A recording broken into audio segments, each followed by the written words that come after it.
কায়ুসোনা বাবার সাথে দোকানে গিয়েছিল, আর তারপরে কি নিয়ে এসছে দেখেন, দেখাই।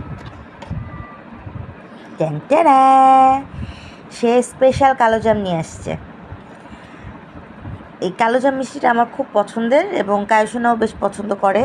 তো তার বাবা আসছে, পরে দোকানে গেছে, তখন সে বাবার কাছে আবদার করে নিয়ে আসছে।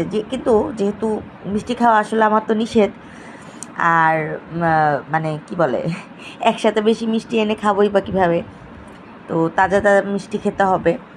তো এর জন্য এই কয়টা এনেছে। আমি সবসময় ওকে বলি কি যে নিজেরা যখন খাওয়ার সময় অল্প কিছু আমরা আনি, আমি মাঝে মাঝে ওকে দোকানে নিয়ে যাই। ও যে মিষ্টিটা পছন্দ করে, যেমন ও লাড্ডু পছন্দ করে, তো আমরা 4 পিস বা 5 পিস লাড্ডু নিয়ে আসি, যাতে 2-1 দিনের মধ্যে ওটা শেষ হয়। তারপর লাগলে আমরা আবার ফ্রেশ মিষ্টিটা নিয়ে আসবো। একসাথে অনেকগুলো এনে তো আসলে দুজন মাত্র মানুষ খাবো কীভাবে, এর জন্য কম কম করে আনা হয়। সো এখানে কম মিষ্টি দেখে কেউ আবার এটা বললেন না যে কী ব্যাপার, এই কয়টা মিষ্টি নিয়ে আসছে দোকান থেকে, হোয়াট এভার ইট ইজ। তো এখন আমরা এটা হচ্ছে খাবো মজা করে। এই মিষ্টিটা কিন্তু অনেক মজা। এটার নাম হচ্ছে স্পেশাল কালোজাম। কেন আমি জানি না যে স্পেশাল কালোজাম নাম দিছে, জাস্ট মানে শেপটাই তো ভিন্ন। নর্মালি কালোজাম হয় হচ্ছে একটু লম্বাটে, আর এটা গোল, বাট যাই হোক নামটা দিয়েছে এরকম। আমি এই গোল সাইজের কালোজাম মিষ্টি এর আগে খাইনি, দেখা যাক কেমন। বিসমিল্লাহ।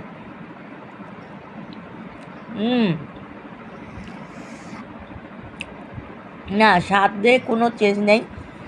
লম্বা টাইপের যেই কালোজামটা, ওটা যেরকম এটাও খেতে সেরকম, জাস্ট শেপটা হচ্ছে গোল, ভিতরটা কি সুন্দর লাল টকটকা, মজা লাগে, দেখতেই মজা লাগে। এখন কায়ুসোনা খাবে। বিসমিল্লাহ। অনেক মজা, অনেক মজা। যাই হোক আমরা খাই মজা করে। আপনারা একটু জানাবেন তো কালোজাম মিষ্টি আপনাদের কার কার পছন্দ বা কেমন লাগে খেতে। সবাই ভালো থাকবে।